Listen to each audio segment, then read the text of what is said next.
তাতে মাছের যা সমস্যা ছিল মানে 50%-এর বেশি মিটে গেছে। আজ আমি আপনাদের সাথে শেয়ার করব অ্যাকোরিয়ামের একটা মাছেদের কমন সমস্যা এবং যার ফলে অ্যাকোরিয়ামে প্রচুর মাছ মারা যায়। ও আমরা যারা অ্যাকোরিয়াম প্রেমী বা মাছ ভালোবাসি অ্যাকোরিয়ামে রাখতে, তাদের কিন্তু আস্তে আস্তে অ্যাকোরিয়ামের প্রতি নেশাটা কেটে যায়, যেটা আমারও হয়েছিল। এই যে আমার মাছগুলো দেখছেন গ্লাসে, এই মাছগুলো কিন্তু আজকে মৃত, নেই আমার কাছে এরা। কারণ এদের কমন একটা সমস্যা তৈরি হয়েছিল, রোগ আর কি, যেটা হলো এদের পাখনা বা লেজে ছোট ছোট সাদা সাদা জলের যে ড্রপ হয় সেগুলো হয়েছিল। ওর একটা কি নাম আছে, ইনফেকশন আর কি। সেটা হওয়াতে আস্তে আস্তে ওদের লেজগুলোকে খুলে যায়, লেজ পাখনা সব খুলে ওরা মারা যায়। এবং শুধু ওরাই মারা যায়নি, ওদের সাথে কিন্তু মারা গেছে আমার প্রায় 10টা গোল্ডফিশ। ভাবতে পারছেন, এতগুলো গোল্ডফিশকে হারিয়েছি। এবং এই মাছের এই সমস্যা হওয়াকালীন আমি ইউটিউবে প্রচুর ভিডিও দেখি, বড় বড় ইউটিউবারের পরামর্শ অনুযায়ী আমি সেইভাবেই পদ্ধতিতে মাছগুলোকে আলাদা রেখে রকসল দিই। কিন্তু তাতেও আমার মাছকে আমি বাঁচাতে পারিনি, কারণ অক্সিজেন দিয়েছি, সারাদিন রাত্রির অক্সিজেন দিয়েছি, সব কিছু করেও কিন্তু আমার মাছগুলো আমি মেরে ফেলেছি। তারপরে যথারীতি প্রায় অতগুলো মাছ মারার পরে আমার মাথায় এলো যে আমি একটা কাজ করি, আমি ইউটিউবে আর ভিডিও না দেখে আমি লোকাল কোনো শপে যাই।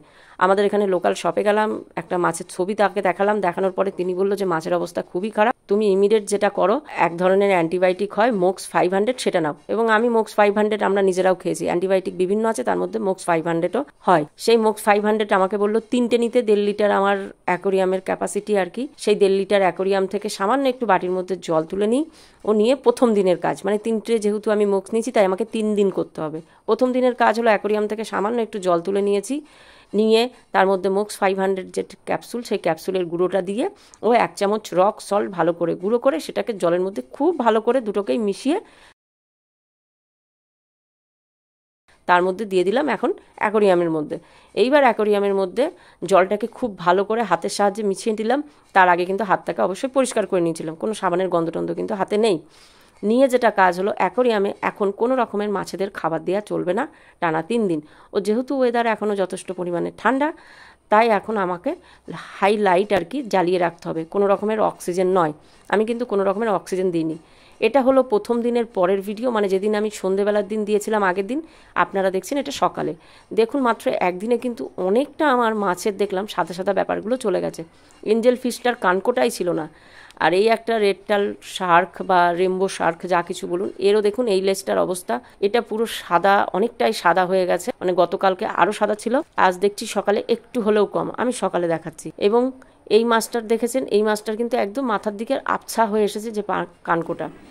আজ হলো সেকেন্ড দিন, মানে একদিনে এত ভালো কাজ করবে, একটু ভুলের জন্য এতগুলো মাছকে মেরে ফেললাম। মানে আজ সেকেন্ড দিন, সেকেন্ড দিনে যা রেজাল্ট, মানে আজকে দেবো, দিইনি এখনো, মাত্র একদিন দিয়েছি, তাতে মাছের যা সমস্যা ছিল মানে 50%-এর বেশি মিটে গেছে, যেটা আমি বিগত 1 মাস ধরে মিটাতে পারছিলাম না। মানে সমস্ত মাছ আমার আগের যত মাছ ছিল সব মেরে ফেললাম।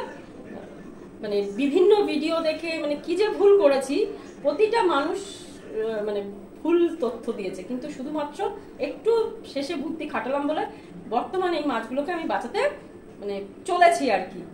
অনেকটা রিকভার হয়ে গেছে শুধুমাত্র একদিনের মেডিসিন। আজকে সেকেন্ড দিন, আজকে আবার দেবো।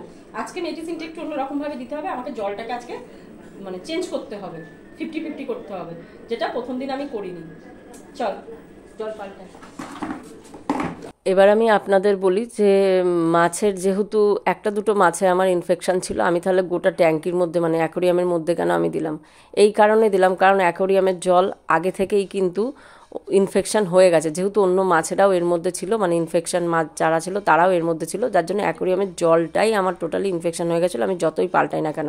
আর পুরো আমি জল যদিও বা পাল্টিয়ে দিই, তাতেও কিন্তু মাছকে আমি বাঁচাতে পারবো না। তাই আমাকে দোকানদার বলেছিল তুমি ডাইরেক্ট যে অ্যাকোরিয়াম আছে তার মধ্যেই দেবে। অন্য অন্য মাছেদেরও ইনফেকশন কিন্তু হয়ে গেছে, কারণ অন্য মাছেরা কিন্তু সেই জল অটোমেটিক আগেই খেয়ে ফেলেছে। তো যার জন্য প্রথম দিন তো জল আমি কিছু চেঞ্জ করিনি, শুধু জল নিয়ে তার মধ্যে ওষুধ দিয়ে মিশিয়ে দিয়ে দিয়েছিলাম। কিন্তু সেকেন্ড দিন সেটা করা যাবে না, সেকেন্ড দিন 50-50 করতে হবে, মানে 50% জল আমাকে অ্যাকোরিয়াম থেকে তুলে ফেলতে হবে ও নতুন জল 50% অ্যাড করতে হবে। করে তারপরে আবারও সেকেন্ড দিন আমি মোক্সের ট্যাবলেটের পাউডারটা সাথে 1 চামচ রক সল্ট সেটাকে মিশিয়ে খুব ভালোভাবে জলের মধ্যে মিশিয়ে দিয়ে দিয়েছি। এবং দিয়ে হাই লাইট দিয়ে মানে লাইটটাকে সারা রাত জ্বালিয়ে রেখে দিয়েছিলাম, কোনো খাবার কিন্তু পড়েনি।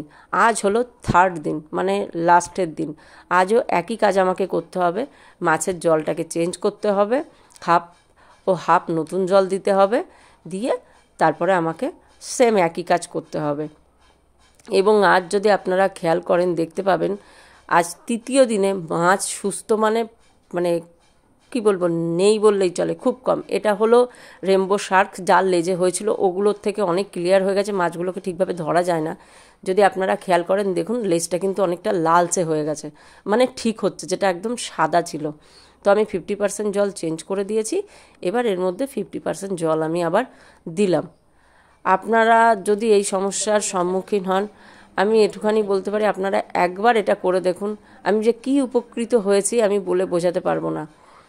3rd দিন শেষ দিন একই কাজ করব, একবারের জন্যও কিন্তু খাবার দেওয়া যাবে না। আর খুব বেশি গরম পড়লে আমি তবেই অক্সিজেন দিচ্ছি, মানে অক্সিজেন দিনের বেলাটা আমি দিই ওই কয়েক ঘন্টা আর কি, তারপরে আর রাতেরটা দিই না, কারণ যেহেতু এখনও ওয়েদার সেই পরিমাণে ঠান্ডা হয়নি, আর যেহেতু আমার জলে কোনো হিটার লাগানো নেই, তাই অটোমেটিক রাতের দিকে জল কিন্তু অনেকটাই ঠান্ডা হয়ে যাচ্ছে।